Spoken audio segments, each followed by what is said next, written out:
आज हम लोग यूसुफगुड़ा डिवीज़न वेंकटगिरी में मस्जिद मोहम्मदिया में नमाज अदा किए। यहाँ के लोगों से मुलाकात हुई, महल्ले के लोगों से मुलाकात हुई और सभी का बज़ाहिर अफसोस बहुत रहा है कि माकंडी गोपीनाथ साहब हमारे बीच में नहीं है। और साथ ही साथ सबका बोलना यही था, अभी हमने अजहर भाई से भी मिला और काफ़ी लोगों से यहाँ पे मुलाकात की, तो गोपीनाथ साहब जब तक थे यहाँ पर हर चीज़ जो है ना वक्त पे काम हो जाया करता था, चाहे रोड का काम हो, ड्रेन लाइन का काम हो, वाटर सीवेज का काम हो, जो भी काम है गोपीनाथ साहब बिल्कुल आगे बढ़ चढ़कर, और ख़ासकर त्यौहार जब भी आता था, चाहे वो रमज़ान की ईद हो या फिर जो है ना बदकम्मा फेस्टिवल हो, आगे बढ़ चढ़कर गोपीनाथ साहब जो है ना हम सबको साड़ियाँ देते थे, जो केसीआर साहब की स्कीम थी। लेकिन आज कांग्रेस हुकूमत आने के बाद ये सारे स्कीम्स को बंद कर दिया गया, ना बदकम्मा पे कोई चीरा दी गई,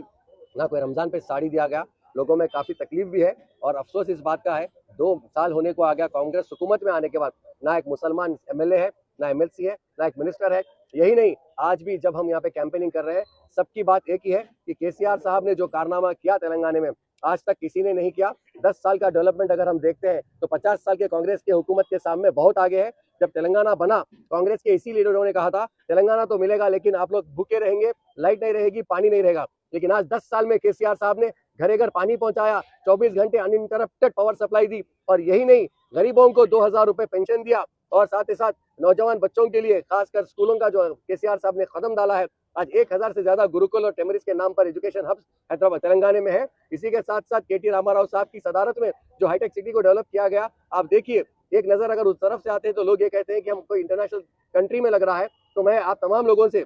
खासकर हमारे साथ हमारे माकंडी सुनीता मैडम, हमारे कैंडिडेट हमारे बीच में भी है, साथ ही साथ हमारे काफी यहाँ के लीडर्स है, कॉर्पोरेटर साहब है, मैं आप सबसे एक ही बात की रिक्वेस्ट करता हूँ कि हमको भारी अक्सरियत से बीआरएस को मजबूत कीजिए, क्योंकि ये इलेक्शन जीतने के बाद बीआरएस या कांग्रेस का कोई फायदा नुकसान नहीं होगा, लेकिन आवाम के लिए एक बहुत बड़ी जो है ना मिसाल होगी, क्योंकि कांग्रेस के हारने के बाद ही कांग्रेस को समझ में आ जाएगा कि झूठे वादे कर आने के बाद उनको कुछ नहीं मिला और आवाम ने उनको सबक सिखाया।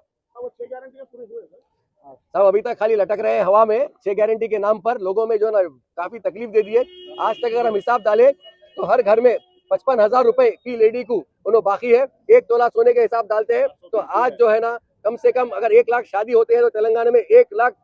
तोला सोने के उन्होंने खर्चदार है। हमारे बच्चों को एक्टिवा गाड़ी देते बोले उसके खर्चदार है, और यही नहीं, 2,500 रुपए जो बच्चों को देने का वादा किया उसके खर्चदार है। मेरा रेवंत रेड्डी साहब से एक ही बात बोलना चाहता हूँ, 6 गारंटी 420 वादे, ये पूरे 420 ही काम कर दिया आप। अब यहाँ से आवाम आपको सबक सिखाएगी।